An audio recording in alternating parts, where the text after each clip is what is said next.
Hello everyone, आज की हमारी कहानी है वो शाम। अब हम कहानी को डायरेक्ट शुरू ही करते हैं। शाम के 4 बजे हैं। मैं अपने घर के सामने अपनी मैली सी चारपाई पर पसरा पड़ा हूँ। आसपास बड़े राख और गोबर के ढेर पर पड़ोस के मैले कुचैले अधनंगे बच्चे खेल रहे हैं। रास्ते से आने वाली एक भद्दी सी मोटी औरत खेलते हुए बच्चों को अपने मार्ग में बाधक पाकर ऊंचे स्वर में गालियों की बौछार कर रही है।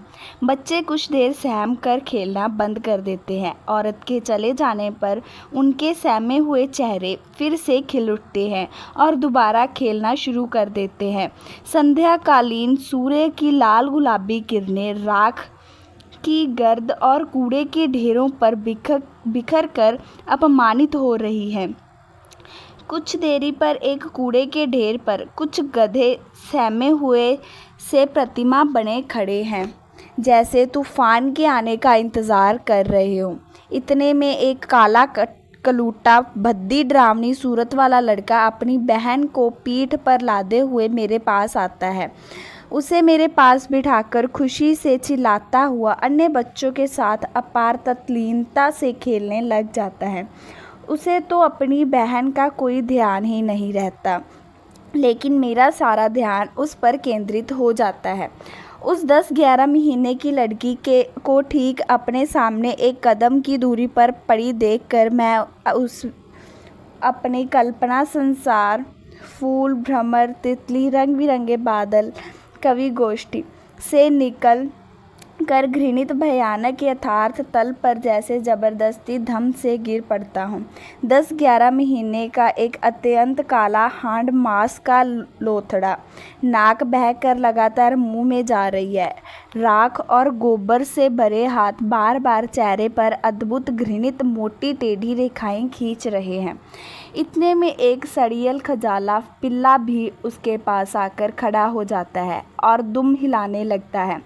लड़की उससे लिपटकर खुशी से चीख चीख कर खेलने लग जाती है। खेल खेल में वह ढेर सा पेशाब कर देती है। पेशाब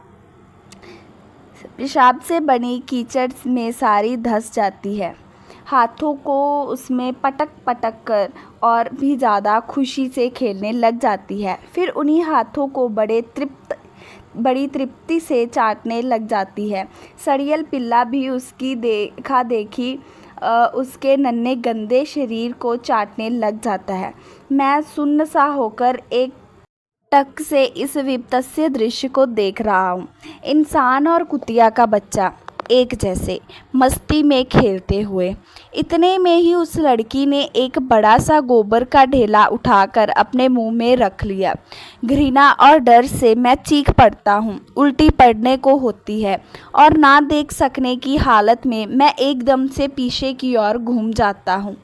पीछे सरकारी पानी का नल चल रहा है। चारों तरफ कीचड़ मचा हुआ है। लड़कियां और औरतें जोर जोर से चिल्ला रही हैं।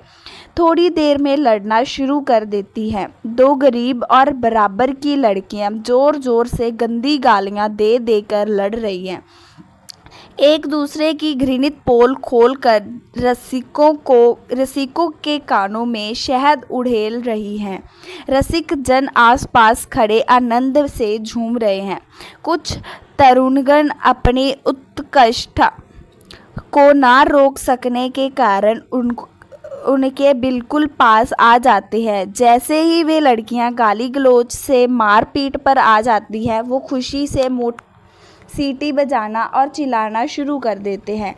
लड़कियों की वे चुरियां जिन पर कवि महोदय बड़ी बड़ी कविताएं लिख डालते हैं, कीचड़ में पड़े हुए उनके कदमों से कुचले जाने पर अपने भाग्यों को रो रही हैं। जिस पानी की धारा के लिए झगड़ा हुआ था, वो धारा सबसे अनजान खोई खोई सी बहे जा रही थी।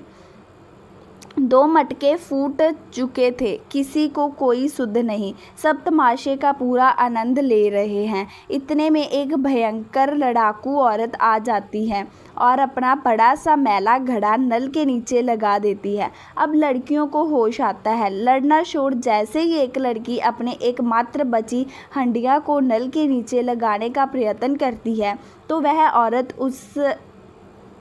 औरत एक कर्कश आवाज़ में अत्यंत भद्दी गाली देकर उसे खींचकर एक और पटक देती है। मैंने सोचा वह लड़की जिसने बड़ी वीरता से लड़ना शुरू किया था अब एकदम से उठकर उस भयावह क्रूर औरत से चिपट जाएगी, मगर ऐसा कुछ भी ना हुआ। लड़की अपना टूटा घड़ा और कीचड़ से सनी चुनरी संभालने लगी।